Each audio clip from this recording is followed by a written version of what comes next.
Şimdi buna servis arkadaşlar gelmiş bakmış. Abicim burada pili var bunun bak.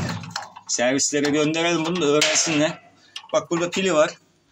Pilini değiştirmemiş, çakmak çakmıyor. Bir. İkincisi. Gaz valfi ayar butonunu da bozmuşlar. Buradan gazı da kilitlemişler. Gaz da gelmiyor. 3. Hadi hepsini hallettik. Onları yaptık. Gaz geliyor, ateşliyor, tekrar sönüyor. Niye söner abi?